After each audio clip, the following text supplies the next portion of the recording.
आज मैं आप लोगों के सामने बनाने लगी हूँ कोरमा, देसी स्टाइल का कोरमा। एक कोरमा जो होता है वो हम प्याज को सौते करके निकाल लेते हैं और फिर उसके बाद ऊपर से वो प्याज डालते हैं। आज लेकिन मैंने आज बिल्कुल देसी स्टाइल का कोरमा आपको सिखाना है। 3 अदद मैंने प्याज लिए हैं दरमियाने साइज़ के, ये चले गए दरमियाने साइज़ के 3 अदद प्याज।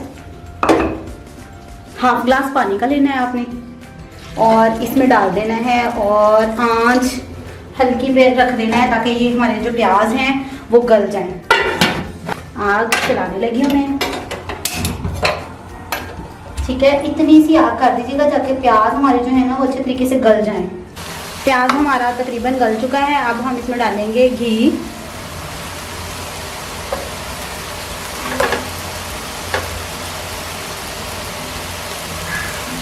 एक चम्मच,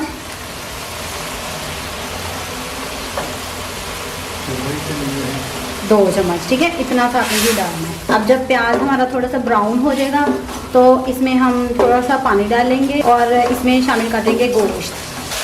तो प्याज हमारे देखें इस तरह के हो गए हैं। अब मैं इसमें डालने लगी हूँ गोश्त ताकि हमारा गोश्त थोड़ा सा फ्राई हो जाए। 1 किलो मैंने गोश्त लिया था, उसको ये देखें 1 किलो मैंने गोश्त लिया था। इसको मैंने पहले लस्सी में भिगो दिया था 5 मिनट के लिए, फिर मैंने इसको धो लिया अच्छे से, फिर मैंने इसको सिरका लगा के फिर डुबो दिया सिरके में। 2 से 3 ढक्कन आपने ना सिरके के लेने लेके उसमें डिप कर दीजिएगा। फिर उसके बाद इसको निकाल लीजिएगा, फिर धोना नहीं है। देखिएगा स्मेल बिल्कुल ख़त्म हो जाएगी, ठीक है। अब इसको हम थोड़ा सा हल्का सा फ्राई कर लेंगे। फ्राई जब हल्का सा फ्राई हो जाएगा तो हम इसमें 4 हरी मिर्च, लहसुन और अदरक, जो तीनों को मैंने ग्राइंड कर लिया था। ये देखिए लहसुन, थोड़ा सा अदरक और 3 हरी मिर्चें मैंने ली थी।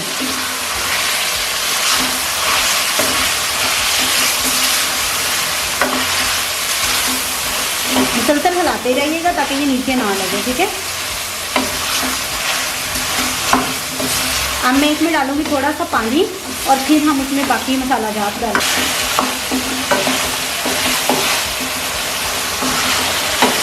थोड़ा सा पानी डाल दिया। अब मैं डालने लगी हूँ बाकी मसाला। 1/2 टेबल स्पून नमक, या हस्बे जायका। 1/2 टेबल स्पून आपने डालनी है, 1/2 टेबल स्पून ही आपने डालनी है हल्दी। मिक्स कर लीजिएगा। गोश्त को आप जितना भूनेंगे इसमें उतना ही ज़्यादा जायका आएगा। ये इसका जायका आप पे डिपेंड करता है। हम इसमें जितने मर्जी मसाला जार डाल लें, लेकिन जब तक इसकी भुनाई नहीं होगी ये अच्छे तरीके से नहीं होगा।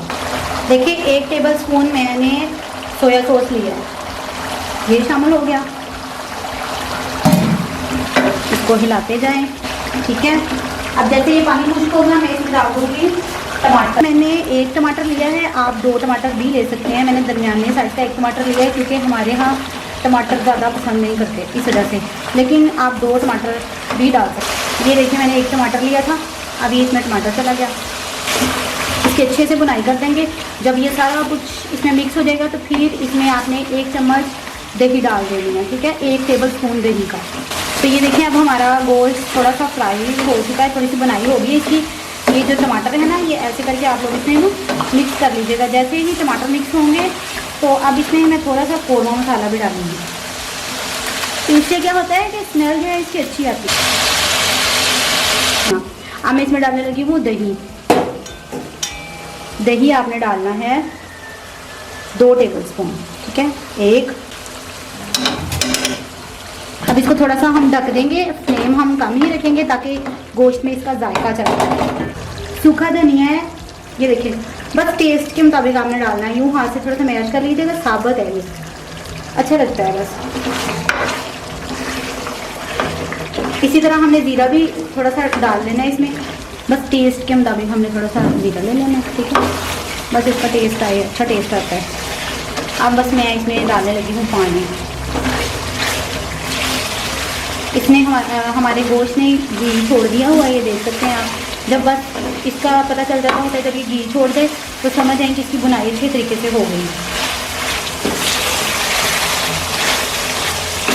ठीक है। अब मैं इसमें शामिल करने लगी हूँ पानी। 1 गिलास मैंने पानी दिया है।